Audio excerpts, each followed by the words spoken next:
آپ نے یہ تو سماعت فرمایا کہ ٹیپو سلطان کتنا بڑا مجاہد اور اسلام کا جرنیل اور سپہ سالار تھا۔ اتنے بڑے سپہ سالار کے ساتھ اگر کوئی غداری کا ارتکاب کرے تو اس غداری کا وبال بھی اسی قدر ہوگا کہ جس قدر اس نے اسلام اور دین کو نقصان پہنچایا۔ تو آپ کو یہ معلوم ہونا چاہیے کہ جیسے کہ میں نے عرض کیا تھا کہ ٹیپو سلطان کا سپہ سالار اور رازدار میر صادق تھا۔ انگریز کی اور یہودیوں کی ہمیشہ کوشش رہی ہے کہ اسلام کے خلاف غدار پیدا کیے جائیں، اسلام کو نقصان دینے والے پیدا کیے جائیں، اسلام کو نیست و نابود کرنے کے لیے مسلمانوں ہی کو اسلام کے خلاف کھڑا کیا جائے تاکہ مسلمان اور اسلام دونوں کا نقصان ہو۔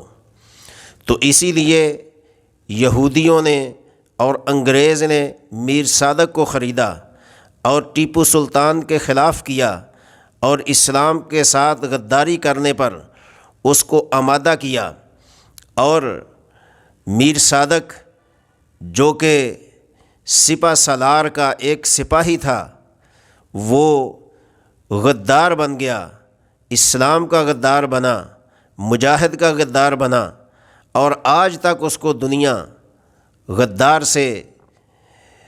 غدار کے لفظ سے اس کو گویا کہ یاد کرتی ہے۔ تو وقتی طور تو اس نے فائدہ لیا کہ انگریز نے اس کو 950 مربع زمین دے کر اسلام کے خلاف خریدا۔ تو اس طرح کے ضمیر فروش جو ہوتے ہیں وہ وقتی طور فائدہ تو لے لیتے ہیں لیکن ابدی زندگی اپنی اور آخرت کی زندگی تباہ اور برباد کر لیتے ہیں۔ تو میر صادق نے جو یہ 950 مربع زمین انگریز سے لی، یہودیوں سے لی، اسلام کے خلاف ہونے کے لیے، اسلام کا دشمن بننے کے لیے، اسلام کا غدار بننے کے لیے، تو کیا اس کے یہ سینکڑوں مربع زمین کیا اس کی قبر میں چلی گئی، یا اس کے ساتھ چلی گئی، یا اس کو دوزخ سے بچائے گی، یا اس کو گویا کہ فائدہ دے گی، نفع دے گی؟ نہیں ہو سکتا۔ جس نے اسلام کے ساتھ غداری کی ہے وہ سمجھے کہ میں نے اللہ اور اس کے رسول صلی اللہ علیہ وسلم کے ساتھ غداری کی ہے، اور اس کا انجام اس کو موت کے بعد مل رہا ہوگا اور انشاءاللہ ملتا رہے گا۔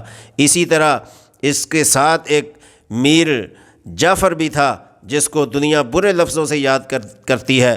اس نے بھی اسلام کے ساتھ اور مسلمانوں کے ساتھ غداری کرنے کے عوض میں 750 مربع زمین لے کر اسلام سے غداری کی تھی، نواب سراج الدولہ سے غداری کی تھی، مسلمانوں سے غداری کی تھی۔ تو ان کا انجام اللہ رب العالمین ہی جانتا ہے کیا ہو رہا ہوگا، لیکن ہم لوگوں کو اس سے عبرت حاصل کرنی چاہیے۔ کیا اسلام کے خلاف یہ سینکڑوں مربع زمین لے کر کیا کوئی عاشق رسول بن سکتا ہے؟ کیا کوئی سچا پکا مسلمان بن سکتا ہے؟ کبھی نہیں ہو سکتا۔ جنہوں نے غداری کی وہ غدار ہی بنیں گے۔ آج تک دنیا ان کو غدار کے لفظ سے یاد کرتی ہے۔ اللہ تعالی ہمیں ان جیسے غداروں سے اور موجودہ ہر قسم کی اسلام کے ساتھ غداری اور نفرت سے ہر مسلمان کی حفاظت فرمائے۔